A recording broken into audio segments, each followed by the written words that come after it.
विदेह की नगरी कैसी होगी? अगर आप किसी का घर देखो, सात्विक लोगों का घर, तो पूरा घर मंदिर जैसा लगता है। कामियों का, शराबियों का घर देखो तो उनके ड्राइंग रूम में नंगी स्त्रियों की मूर्तियां बनी रहती हैं। आपकी प्रवृत्ति आपकी सज्जा से पता चलती है। घर की सज्जा कैसी हो रही है उससे पता चलता है आप रजोगुणी है, तमोगुणी है कि सतोगुणी है। अब ये विदेह की नगरी है, विदेह नगरी, जनक जी की विदेह नगरी। सोचिए जरा, कितने संयमी संस्कारी लोग, कितने शांत लोग, क्योंकि शहर गांव की पहचान उसके नागरिकों से होती है ना, है ना।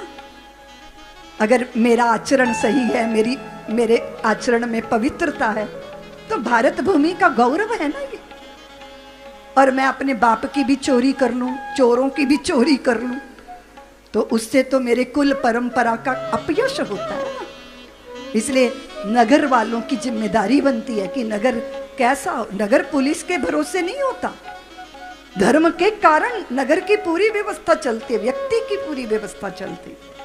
अब आपको मालूम है कि आपका पुत्र जवान है, आपकी पुत्री जवान है, दोनों को घर अकेले छोड़कर आ गए आप, क्योंकि आपको कोई भय नहीं। आपके पुत्र को पता है कि आप वो भगनी है, और भगनी के लिए स्वप्न में भी हम बुरा विचार नहीं ला सकते।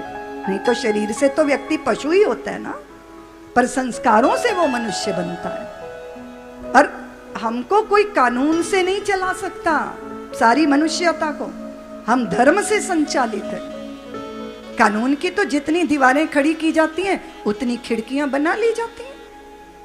एक जमींदार जो है 4 घोड़े की बग्गी पे चढ़ के ब्रिटेन के शहर में चला गया, और उस शहर में 4 घोड़े की बग्गी पे आना का प्रतिबंध था, वो गैर कानूनी था, तो पकड़ लिया गया, उस पे मुकदमा चला। तो उसके वकील ने जिरह की कि भाई कानून 4 घोड़ों की बग्गी पे है बना हुआ, और मेरे मुवक्किल की बग्गी पे 2 घोड़ियां और 2 घोड़े जूते हैं, इसलिए अपराध कोई बनता ही नहीं, छोड़ो इसको। ऐसा ही तो बंदा करता है। कानून की जितनी बड़ी मोटी दीवारें बना लो, उसमें से अपनी अपनी तरह के छेद लोग हैं कर लेते हैं ना, बोलो ना। अरे करने वाले तो जेल में रह के मसाज करा लेते हैं, व्यवस्था हो जाती है ना। तो बड़ा विचित्र है मामला। इसलिए जब हम कहते हैं ना धर्मो रक्षति रक्षता, उसका अर्थ है कि कोई हमें देखे चाहे ना देखे। हमें मालूम है कि चित्रगुप्त देख रहे हैं, तुम सोच रही हो चित्रगुप्त बैठे हैं कहीं और बही लेकर बैठे, नहीं नहीं नहीं, ऐसी भ्रांति में मत रहना कि चित्रगुप्त का कोई भवन है और वहां तुम्हारा बही खाता चल रहा है। नहीं नहीं नहीं, तुम्हारा चित्त ही चित्रगुप्त है। दुनिया से छुपा लोगे पर अपने आप से कभी भी छुपा, बोलो ना कुछ, तुम भी तो बोलो। अगर तुम सर्दी में अपने कपड़े बचा के रखोगी, ड्राई क्लीन करा करू के अलमारी में, फिर वो सर्दी में तुम्हें संभालेंगे, गर्मी में तुम उन्हें संभालोगी। तो धर्मो रक्षति रक्षता हो गया ना। पहले हमने उसे संभाला, फिर उन्होंने हमें संभाला। पहले हमने धर्म को मान्यता दी, फिर धर्म ने हमारी रक्षा की, हमें बताया कि ये भक्ष अभक्ष है, ये उचित नहीं है, ये करना ठीक, चाहे कोई देखे चाहे ना देखे। ऐसे ये धर्म परायण नगरी है। और मिथिला नगरी है, सियाजू की मिथिला नगरी है, चलो देख के आते हैं। और वहां के तो पशु पक्षी भी सिया सिया सिया सिया बोलते हैं, सिया सिया। हाँ, जैसे ही समाचार मिला कि गुरुदेव विश्वामित्र आए, तो जनक जी दौड़े चले गए। जिस अमराई में शिष्यों सहित गुरुदेव रुके थे, तो उनका अभिवादन किया, स्वयं जाकर उनकी कुशल क्षेम पूछी। और जब दृष्टि गई राम जी और लखन पर, तो चकित होकर, अचंभित होकर, स्तब्ध होकर, विस्मय से भर गए। जनक विदेह हैं, पर आज विदेह हो गए। ब्रह्म विचार करने वाले जनक आज राम की उस अनुनय अनुपम छवि को देखकर कहो नाथ सुंदर दो बालक, मुनि कुल तिलक के नृप कुल पालक, सहज विराग रूप। मैं रूप से वैरागी रहता हूँ, पर इनका रूप देखकर मैं चकित चकोर की तरह हो गया। फिर विश्वामित्र जी ने परिचय दिया धन्य हो गए हैं जनक जी। सोच रहे हैं मैंने जो प्रतिज्ञा की थी शायद कदाचित इनके द्वारा पूर्ण हो जाए।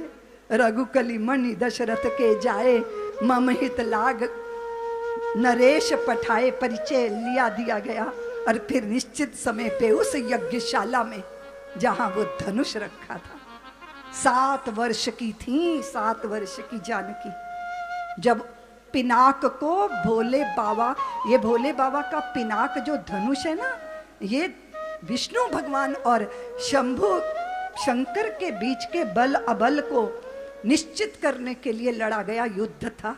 एक पिनाक ये और एक पिनाक है परशुराम जी के पास, और परशुराम जी ने ये पिनाक दिया है जनक जी को। इतना भारी, उसको उठाने के लिए इतने मल्ल लगते थे, लेकिन एक बार 7 वर्ष की जानकी ने उस धनुष को यूं उठाया पुष्प की तरह और यूं धर दिया, और फिर उसका वस्त्र ठीक किया और फिर वो धनुष उठाकर अपनी जगह रख दिया।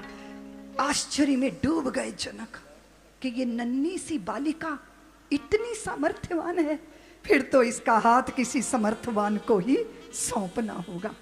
और हुआ ये कि उन्होंने प्रतिज्ञा कर ली कि मेरी पुत्री, उनकी औरस पुत्री नहीं थी, वो यज्ञ भूमि शुद्ध करने के लिए हल, स्वर्ण के हल की सीत से लगकर वो कन्या मिली, इसलिए सीता कहलाई। और उनके लिए वो वीर्य शुल्का हो सकती हैं, उनको कोई वीर ही वर्ण कर सकता है।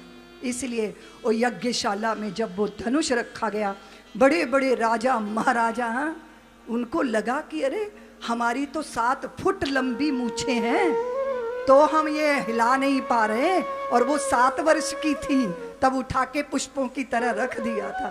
सबने बड़े प्रयत्न किए, लेकिन वो सब निगुरे पुरुषार्थ तो कर रहे हैं, पर गुरु की सम्मति नहीं है, गुरुदेव का आशीर्वाद नहीं है। पर राम लखन के साथ क्या है प्लस पॉइंट क्या है, बोलो ना, गुरुदेव का आशीर्वाद है। आप सारे काम जितने मर्जी कर लो, पुरुषार्थ कर लो, पर अगर आशीर्वाद नहीं होगा ना, बात बनेगी। इसलिए जब तनख्वाह लेके आया करो ना, 1 हफ्ते 1 महीने बाद, तो आते ही बेडरूम में मत घुसा करो, वो लाके ना धन अपने माँ पिता के चरणों में रखा करो, फिर वो उठा के तुम्हें देंगे कि बेटा व्यवस्था तो तू करता है, हमें क्यों दे रहा है ये। अब ये धन नहीं है, ये आशीर्वाद है। आपकी कुंडली में कोई दुष्ट ग्रह भी बैठा होगा ना, तो आपके माता पिता का आशीर्वाद आपका रक्षा कवच बन जाएगा।